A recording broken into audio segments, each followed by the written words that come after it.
교회 안에서 사람들이 싸우고 분쟁이 나면 세상의 사람들은 비판하고 힐난합니다. 교회가 저런다고, 교회가 저런다고, 교인들이 그렇게 싸운다고 비난합니다. 그러니까 여러분, 사실 그 교회를 비난하는 그 사람들, 세상에서 그 사람들과 많이 싸웁니다. 진짜 아무것도 아닌 문제 갖고, 진짜 사소한 문제 갖고 싸우는 경우를 많이 보게 됩니다. 저는 진짜 그럴 때 참 답답하고 화가 나기도 합니다. 자기는 그것 때문에 싸우면서 왜 교회를 비판하냔 말이에요.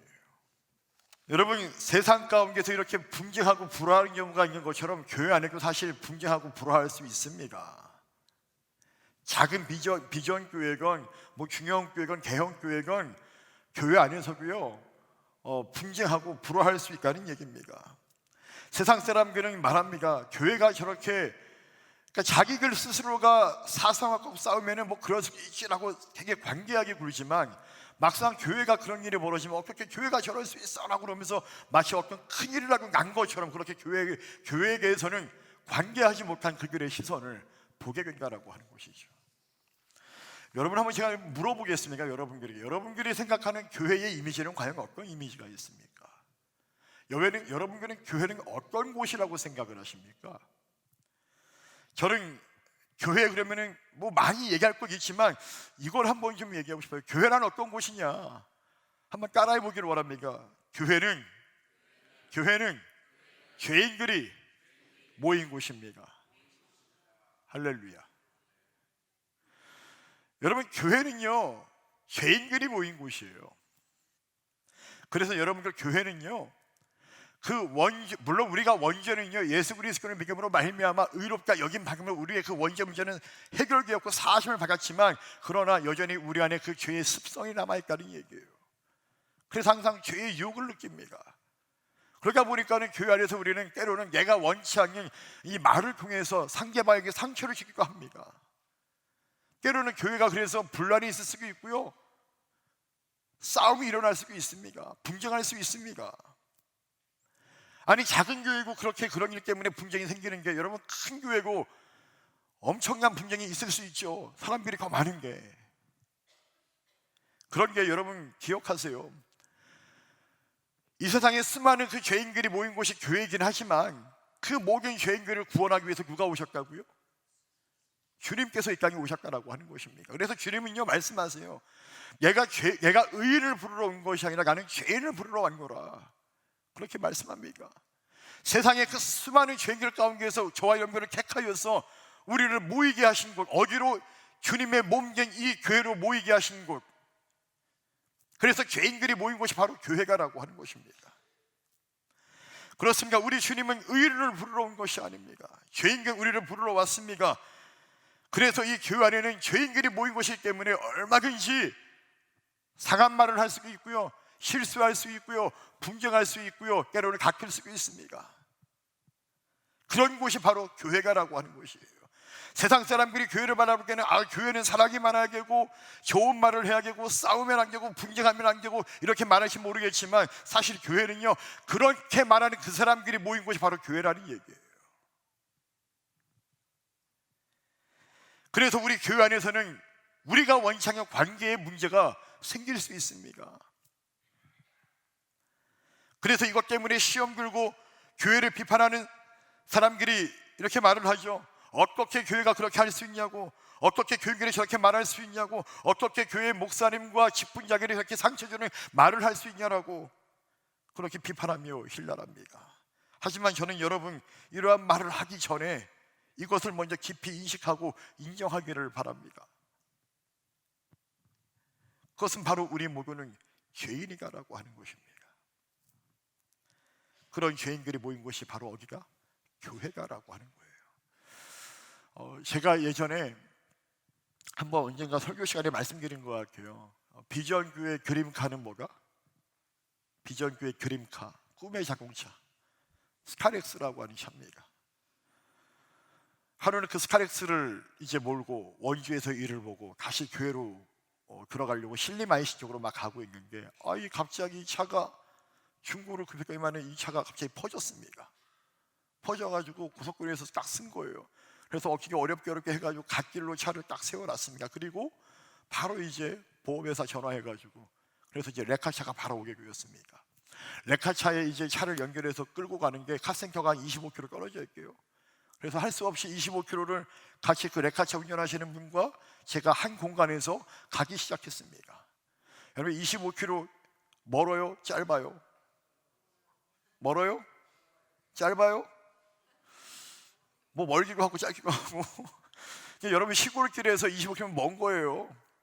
이게 이런 고시길은 뭐 이렇게 쫙쫙 나가니까 이게 시골길은 계속 이게 왔다 갔다 하잖아요. 이게 꽤 오래 걸려요. 톡 끄고 못 내고. 그런 게 생각해 보세요. 남자 둘이서 한 공간 안에서 아무런 말도 없이 25km를 간다. 이거 불편해요, 불편해요, 불편해요. 되게 불편해요, 여러분들. 저는 그런 거 되게 싫어해요. 그러니까 저는 툭하면 말을 먼저 거는 스타일이에요. 이게 너무 싫어가지고 괜히 한번 말을 툭 걸어봐요. 그날도 어김없이 한 5km 가다가 제가 말을 슬쩍 걸었어요. 아유, 아저씨 이거 일하신 지 얼마나 되셨어요? 뭐 말이 힘드시죠? 하루에 몇 탕 삐시나요? 뭐 하루 이런 얘기를 몇 번이나 막 얘기하다 보니까는 이제 자연스럽게 어떻게 얘기하다 보니까는 혹시 교회 나가세요? 아무튼 뭐 직업은 못 속여요. 교회 나가세요? 이렇게 물어봤어요. 그러니까는 이분이 지금은 교회를 쉬고 있대. 한개는 나간 게 교회를 쉬고 있대. 아니 교회를 왜 안 나가세요? 보니까는 이분이 이게 속상한 일이 있었던 거예요. 아니 무슨 일인지 자꾸 얘기하더라고요. 자꾸 얘기를 쫙 해주세요. 그게 뭐냐면은 교회를 자기가 나가게 되었는데 너무 좋았게 처음에 너무 좋아가지고 진짜 열심히 다녔는데 어느 날부터인가 이상하게 교회 안에서 나에 관한 말들이 막 돌기 시작하더래. 나에 관해서. 그러니까 이 교회 안에 나를 아는 사람들이 있었나 봐요. 그러니까 사회에서 나를 아는 분들이 있었나 본 게 그분들이 이 사람에 대해서 이렇게 막 얘기를 한 거예요. 교회 안에서. 그게 이 사람 귀에 들린 거야. 그러니까 그게 너무 상처가 되고 힘이 들어서 그 다음부터 교회를 못 나가게 돼요. 두렵기도 하고 무섭기도 하고. 그래서 사람들이 싫어지더래요, 교회가. 그래서 지금 교회를 쉬고 있더래요. 그래서 제가 그 아저씨한테 얘기했어요. 혹시 직분이 있어요? 직분은 있게 집사래. 그래요?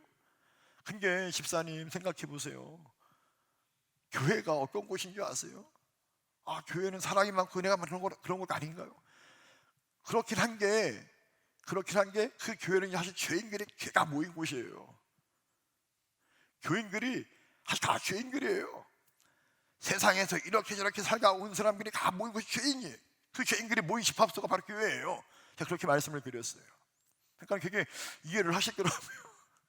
그래서 교회는요 얼마든지 그런 얘기 나올 수 있어요, 집사님. 다만 그 사람들이 그리고 예수를 믿는 그 믿음 안에서 점점점 변화되어지고 성화되어지고 그리스도인의 완전 향해 나아가는 거예요. 그런 과정 가운데 있는 거예요.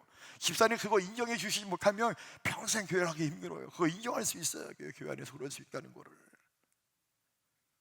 그러니까 이 집사님이 수긍을 하시더라고요. 그래서 제가 기도해 드렸어요.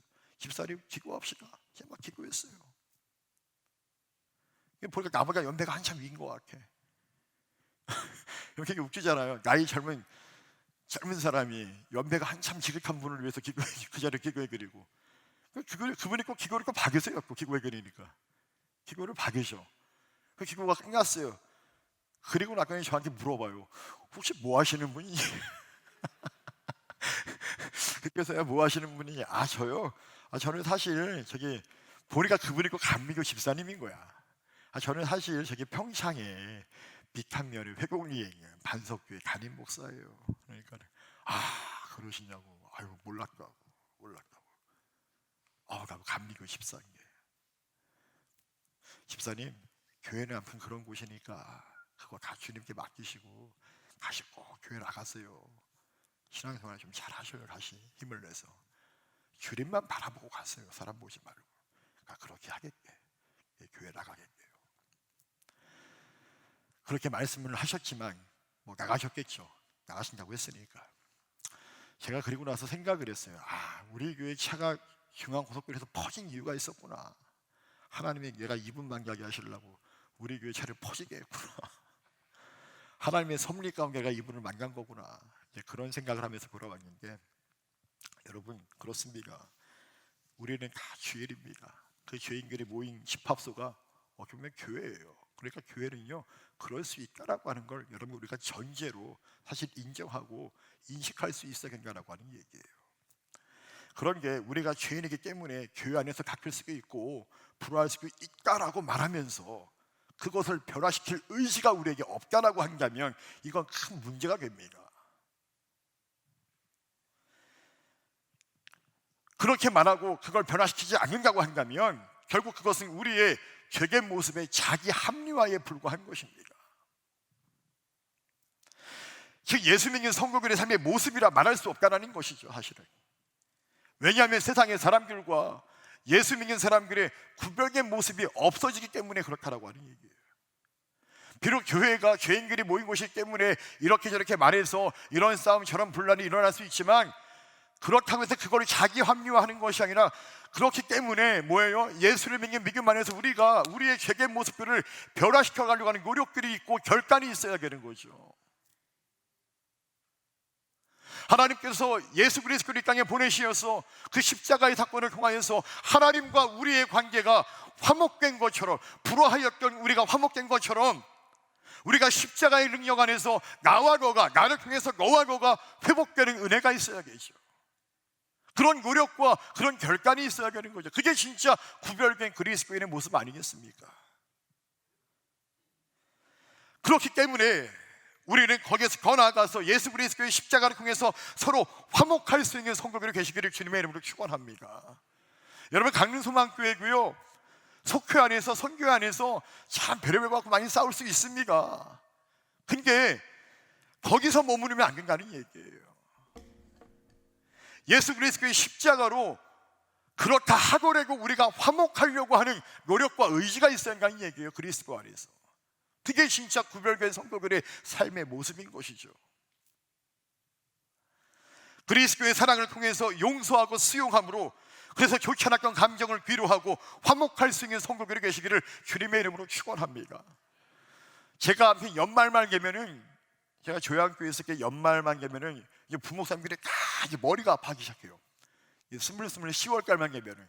왜 그런지 아세요, 여러분들?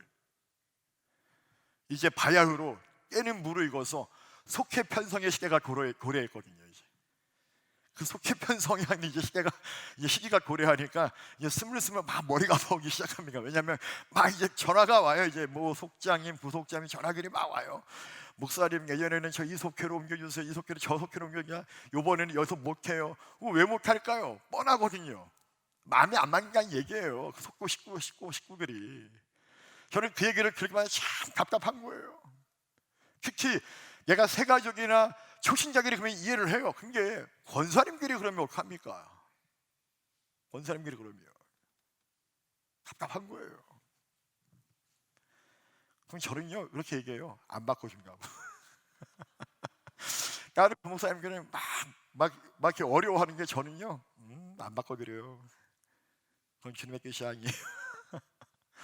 그거 해결하고 바꾸세요, 차라리. 그러면 그게 능력이죠, 여러분들. 그렇게 안 하고 바꾸면 그게 무슨 소용이 있습니까? 여러분, 로마서 5장 10절에 보게 되면 사도 바울이 우리에게 이렇게 말하고 있습니다. 같이 한번 읽어보기를 원합니다. 곧 우리가, 준비 시작. 곧 우리가 원수되었을 때에 그의 아들의 죽으심으로 말미암아 하나님과 화목하게 된 자로서는 더욱 그의 살아나심으로 말미암아 구원을 받을 것입니다. 아멘. 우리가 원수되었을 때에 그 아들의 죽으심으로 말미암아 하나님과 화목하게 된 자가 저와 여러분들이라고 하는 얘기예요. 또 로마서 12장 18절 같이 읽어보겠습니다. 준비 시작.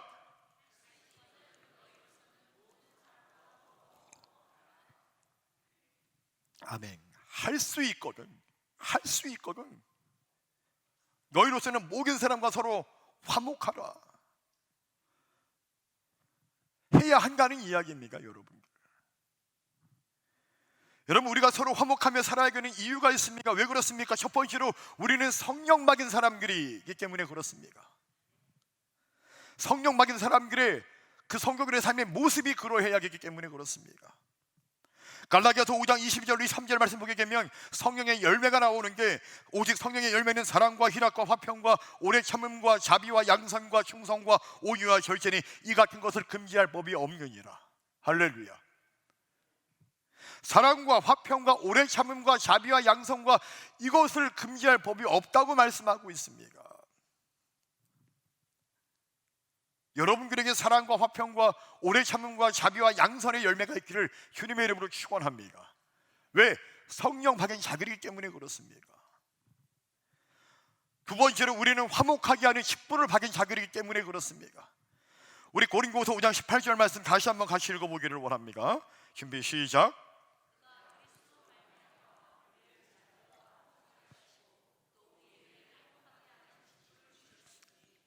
아멘. 그가 그리스도로 말미암아 우리를 자기와 화목하게 하시고 또 우리에게 화목하게 하는 직분을 주셨으니, 여러분, 성도로 부르심을 받은 모든 사람들은 예수 그리스도의 십자가의 은혜로 하나님과 화목하게 되었기 때문에 그 은혜를 받은 사람들은 화목하게 하는 직분을 받은 자들이라고 하는 이야기입니다. 그러면 우리가 화목을 위해서 노력하고 애쓰고 기도해야 되지 않겠습니까? 왜 그냥 내버려 두십니까? 그건 은혜 받은 자의 삶의 모습이 아니다라고 하는 것이죠. 여러분, 성령을 받으셨습니까? 화목하게 하는 직분을 받으셨습니까? 그러면 이제부터라고 우리가 화목의 삶을 살아서 주님의 이름을 영화롭게 할 수 있는 저와 여러분들에게를 주님의 이름으로 축원합니다. 화목의 삶, 이것이 바로 하나님과 우리의 막혔던 담을 허물었던 예수 그리스도의 십자가의 사건의 의미요, 또한 그 예수 그리스도의 믿음으로 말미암아 의지하며 살아가는 성령 받은 성도들의 삶의 모습이고 직분을 받은 자들의 삶의 모습이다라고 할 수 있습니다. 여러분, 그러면 우리가 화목한 삶을 살아가기 위한 방법이 있다면 그것이 무엇일까요? 우리의 부정적인 시선과 그 집착에 대해서 우리가 내려놓고 버릴 수 있어야 됩니다. 사람에 대한 원망이 있습니까? 어떤 단체에 대한 원망이 있습니까? 그들에 대한 나의 부정적인 시선과 그 부정적인 시선의 집착을 우리가 버려야 한다라고 하는 것입니다. 우리의 시선과 생각이 늘 그 사람의 말과 행동에서 떨어져 있지 못하면 그 계속 기억납니다. 그 사람이 한 말, 그 사람의 그 표정, 그 사람의 그 행위가 계속 내 뇌리에 남아서 나를 계속 괴롭히는 것이죠. 그래서 그걸 과감하게 내려놓을 수 있어야 한다는 이야기예요. 상대방에 대한 부정적인 모습과 말에 집착하는 그 순간부터 우리는 시험에 걸기 시작한다는 것을 우리는 기억해야 합니다. 그래서 사도 바울은 말하기를, 내가 집착하는 그것을, 원수로 여기는 그것을 오직 주님께 맡기라고 오늘 본문에서 우리에게 말씀하고 있습니다. 우리 다시 한번 로마서 12장 19절의 말씀을 함께 읽어보기를 원합니다. 준비 시작.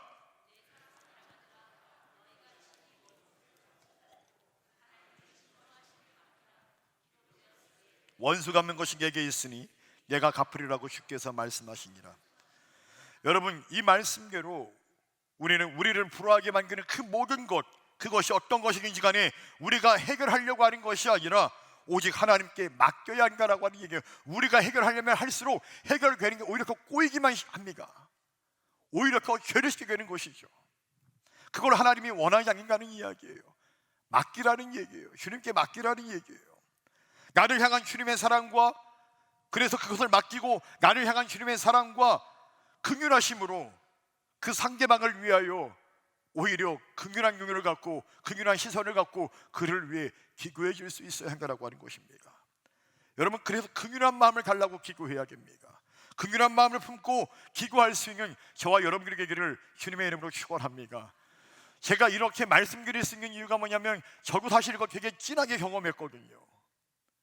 자꾸 제가 목회를 하는 게, 담임 목회를 하는 게, 설교를 해야 되는 게, 이 말씀을 전해야 되는 게, 사랑하라고 전해야 되는 게 마음이 되게 부담스러운 거예요. 왜냐하면 그때 제가 정말로 싫어했던 사람이 있었거든요. 부끄러운 말씀이지만, 목사로서 참 부끄럽지만 정말 싫어했던 사람이 있었어요. 그래서 진짜 그쪽으로 쳐다보고 소변도 안 봤어요. 여러분들, 정말 싫어했어요 제가. 근데 이 말씀을 전해야 되는 게 미치겠더라고요. 내가 이런 마음을 갖고 어떻게 내가 이 말씀을 전할 수 있을까, 성도들에게. 이거 해결을 해야 될 것 같은 게, 그게 뭐예요? 내 자존심이 허락을 하지 않아요. 미치겠는 거예요 이거 진짜. 하나님 말씀은 알겠는데 순종해야 될 것 같은 게, 순종하고 싶은 게 이게 참 어렵더라고요. 그렇게 순종하려고 기도하는 가운데서 일주일 내내 고민하다가 결국은 전화기를 들었습니다. 근데 또 번호를 누르려고 하니까 또 이게 끊자. 그렇게 몇 번을 시도하고 나중에 결국에는 전화기를 눌렀습니다. 그리고 전화를 딱 했더니만은 여러분 놀라운 반응이었어요. 제 전화를 기다리고 있었더라고요, 이 사람이. 나는 사실 되게 미워하고 싫어했는데 이 사람은 오히려 나를 기다리고 있었더라고요. 그동안 왜 이렇게 연락이 없었냐고, 정말 궁금했었다고, 잘 계시냐고, 우리가 한번 찾아가겠다고. 그래서 정말 찾아왔어요. 그래가지고 그렇게 해서 그 관계가 회복되는 게 사실 여러분들 처음에 정말 힘들었지만 막상 그게 회복되니까 너무 감사하더라고요. 너무 고맙더라고요. 하나님이 성령님이 역사하시는 게, 그걸 내가 순종하기 싫어서 아둥바둥하는 게 그 모습을 지금도 기억합니다. 여러분들에게 그런 모습이 있지 않았습니까? 여러분, 그래서 우리에게 뭐가 필요해요? 주님의 마음이 필요해요. 주님의 겸손한 마음이 필요해요. 빌립보서 2장 6절의 말씀처럼 그리스도 겸손해 그리스도의 마음을 품으라. 너희 안에 이 마음을 품으라. 여러분, 그리스도의 마음을 품게 계시기를 주님의 이름으로 축원합니다. 가정 안에서나 여러분의 직장 안에서나 여러분의 살아가는 그 모든 삶의 자리에서 그리스도의 마음을 품으셔서 긍휼한 시선과 긍휼한 마음을 갖고 그 영혼을 바라볼 수 있는 은혜가 있기를 주님의 이름으로 축원합니다. 여러분, 그래서 성경은 우리에게 긍휼을 매우 강조합니다. 스가랴서 7장 9절 말씀을 보게 되면 이렇게 말씀합니다. 만군의 여호와가 이같이 말하여 이르시기를 너희는 신실한 재판을 행하며 서로 인애와 긍휼을 베풀며, 인애와 긍휼을 베풀라고 말합니다. 또 마태복음 5장 7절의 말씀에 긍휼히 여기는 자는 복이 있나니 그들이 긍휼히 여김을 받을 것이며, 산상수훈의 말, 팔복의 말씀이죠. 또 야고보서 2장 3절의 말씀은 긍휼을 행하지 아니하는 자에게는 긍휼 없는 심판이 있으리라. 긍휼은 심판을 이기고 자랑하느니라. 할렐루야. 우리 마지막으로 로마서 14장 19절의 말씀 다시 한번 같이 읽어보기를 원합니다. 그러므로 준비 시작. 그러므로 우리가 화평의 일과 서로 덕을 세우는 일을 힘쓰나니. 아멘. 여러분, 그러므로 우리가 화평의 일과 서로 덕을 세우는 일에 힘을 써야 될 줄로 믿습니다. 그러므로 예수 그리스도의 십자가의 계속의 은혜를 받음으로 말미암아 하나님과의 관계가 화평하게 된 우리가, 그러므로 말미암아 우리는 화평의 일에, 덕을 세우는 일에 더욱 힘써야 될 줄로 믿습니다. 저는 우리 강릉소망교회가 그런 신앙 공동체 되기를 주님의 이름으로 축원합니다. 오늘날 복잡 다간한 사회 속에서 또 교회에서 성도라고 하는 이름으로 부름을 받은 우리 모두가 비록 죄인이지만 예수 그리스도를 힘입어 하나님과 화목하게 되었고, 때문에 우리도 역시 교회 안에서, 사회 가운데에서, 가정에서, 일터에서 우리를 불화하게 만드는 그 모든 요소들로부터 자유하여서 긍휼한 마음으로 용서하며 화목한 삶을 이루어 가심으로 성령 받은 자로서 기쁨을 받은 자답게 살아갈 수 있는 삶의 열매를 맺어가는, 화목의 열매를 맺어가는, 그래서 하나님께 영광 돌리는 여러분들이 계시기를 주님의 이름으로 축원합니다. 마지막으로 사도 바울이 오늘 저와 여러분들에게 권면하는 이 말씀을 제가 봉독하고 설교를 마무리하려고 합니다. 고린도전서 1장 10절의 말씀인데요, 잘 들어보시기 바랍니다. 형제들아, 내가 우리 주 예수 그리스도의 이름으로 너희를 권하노니 모두가 같은 말을 하고 너희 가운데 분쟁이 없이 같은 마음과 같은 뜻으로 온전히 합하라. 할렐루야, 할렐루야. 같은 말을 하고 분쟁이 없이 그리스도 안에서 같은 마음과 같은 뜻으로 온전히 합할 수 있는 우리 강릉소망교회, 그리고 모든 성도들, 하나님이 기뻐하시지 않을까요? 사랑하는 강릉소망교회 성도 여러분, 분쟁하는 마음이 아닌 같은 마음과 같은 뜻을 가지고 온전히 합하여 깨어진 관계를 회복하고 합력하여 선을 이루어 주님께 영광 돌리시는 저와 여러분들이 계시기를 주님의 이름으로 간절히 축원합니다.